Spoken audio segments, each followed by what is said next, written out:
তো hello guys, আমরা যে গেছিলাম কালিকাপুর রাজবাড়ি, সেটা 11 মাইলের কিছুটা আগে।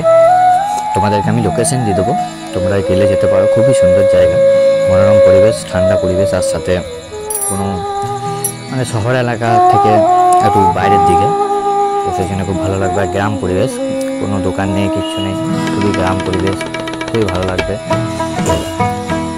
আর আমরা গেছিলাম বাইকে, আমি আমার দাদা দাদার বন্ধু গেছিলাম বাইকে করে, খুবই ভালো লাগলো। আর তোমরা যেতে পারো, বাইকে যেতে পারো, টোটোতে যেতে পারো, তারপরে গাড়ি যদি পাঠানো গাড়ি থাকে 4 চাকা, সেটাতেও যেতে পারো। তবে বড় গাড়ি ঢুকবে না, 4 চাকা গাড়ি নিয়ে ঢুকবে। আর কারণ রাস্তা ছোটো তো আমার জন্য, তবে আমি বলবো 2 হুইলার ইউজ করো, সব থেকে ভালো হবে ওইদিকে। আর নয়তো 11 মাইল বাস স্ট্যান্ডে নেমে তোমরা ওখান থেকে টোটো বা অন্য কোনো গাড়ি থেকে চলে যেতে পারো। অবশ্য ওখানে একটা বাস স্ট্যান্ড আছে এই রাজবাড়ি যাবার, তো সেই বাস স্ট্যান্ডে তোমরা নেমে যেতে পারো। তো বাস স্ট্যান্ড থেকে নেমে কিছুটাই হাঁটা পথ, তো হেঁটে তোমরা রাজবাড়িতে চলে যেতে পারবে, সেই নিয়ে কোনো প্রবলেম নেই। কিন্তু একটু হাঁটতে হবে, তাই যা জঙ্গলের মধ্যে দিয়ে। আর খুবই সুন্দর জায়গা, দুধারে জঙ্গল, মাঝখানে পিচি রাস্তা চলে গেছে, খুবই ভালো। আর গ্রাম পরিবেশ এখানটা। আর সামনে একটা রাজবাড়ি আছে, যেটা এখন ভিডিও তোমরা দেখতে পাচ্ছ স্ক্রিনে। আর কিছুক্ষণ পর আরেকটা ভিডিও দেখতে পাবে, যেটা জঙ্গলের মধ্যে রাজবাড়ি, সেটা পেছনে আছে রাজবাড়িটা। তো সেই রাজবাড়িটা সব থেকে বড়ো রাজবাড়ি, এটার থেকেও বড়ো। তো সেই রাজবাড়ির ভেতরে বেশি ভেতরে ঢুকতে পারি, কারণ পুরোটা জঙ্গলে ভর্তি। আর ওখানে একটু ঘুরলে তোমরা সাবধানে ঘুরবে, কারণ খুব সাপ আছে, ওখানে যারা ছিল তারা বলছিল। আর ওখানে কিন্তু টিকিট প্রাইস হচ্ছে 10 টাকা করে এক একজনের। তবে আমরা 3 জন মিলে গেছিলাম, তো আমাদের কাছ থেকে 20 টাকা নিয়েছিল 3 জনে। আর ওখানে শুটিংও হয়। আমাদের এখানে অমিতাভ বচ্চন একটা শুটিং করেছিল ভূতের মুভি 10-15 দিন ধরে, তো এই রাজবাড়িটাতেই। আর সাথে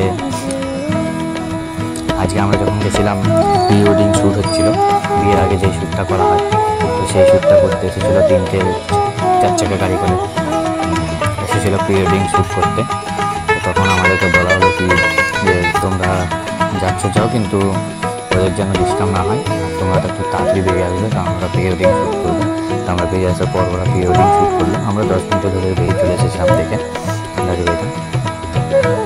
আর 10 টাকা করে টিকিট প্রাইস, ওখানে তালা মারা থাকে, গেট বন্ধ থাকে। তো ওখানে যে থাকে একটা লোক, তো সে গেট খুলে দেয় আর 10 টাকা করে টিকিট কেটে দেয়। আর সেই টিকিটটা আমাদেরকে দিল। তবে আমাদের ওখানে একজন চেনাশোনা ছিল, মানে আমার দাদার যে বন্ধু আছে তার চেনাশোনা একজন ছিল, তো সেই জন্যে হয়তো আমাদের কাছে 3 জনের টিকিট প্রাইস 20 টাকা নিয়েছে। কিন্তু এক একজনে 10 টাকা করেই টিকিট প্রাইস, কিন্তু আমাদের কাছ থেকে 20 টাকা নিল। আর আমরা বেশিক্ষণ ছিলাম না। বাইরেটাও খুব সুন্দর, বাইরে একটা পুকুর আছে, তো পুকুরটা খুবই ভালো। আর বাইরে পানীয় জলের ব্যবস্থাও আছে। আর গ্রামটাও খুবই ভালো, মানে খুবই ফাঁকা, মানে অন্য ধরনের যেমন গ্রাম হয় সেরকম গ্রাম হয়। এটা আগেকার যুগের মানে গ্রামের মতনই, একবারে ফাঁকা, কোনো দোকান নেই, কিছু নেই, জঙ্গলে ভর্তি চারিদিক, একটা ছোট্ট গ্রাম, তার মাঝখানে একটা বড় রাজবাড়ি। খুবই সুন্দর জায়গা, মানে খুবই সুন্দর। ভিডিও, ব্লগিং, সিনেমার শুটিং যাই বলো, সব কিছুর জন্য বেস্ট জায়গা একদম। আর পুরনো কোনো যদি সিনেমার শ্যুট কেউ করতে চায়, মানে এরকম ধরনের যদি কিছু শুট করতে চায়, তাহলে ওটা একটা বেস্ট জায়গা, আমার মনে হয় একটা বেস্ট জায়গা সত্যি। আমাদের তো খুবই ভালো লেগেছে, তোমরাও যেতে পারো। তোমাদের আমি লোকেশন ডিটেলস সব তুমি ডিসক্রিপশন বক্সে দিয়ে দেবো, ঠিক আছে? তোমরা গেলে যেতে পারো। আর কি অবশ্যই আমাকে যদি যাও, আমাকে অবশ্যই একটা ফিডব্যাক দেবে কমেন্টে, ঠিক আছে? আমি সবার কমেন্টে দিতে পারি।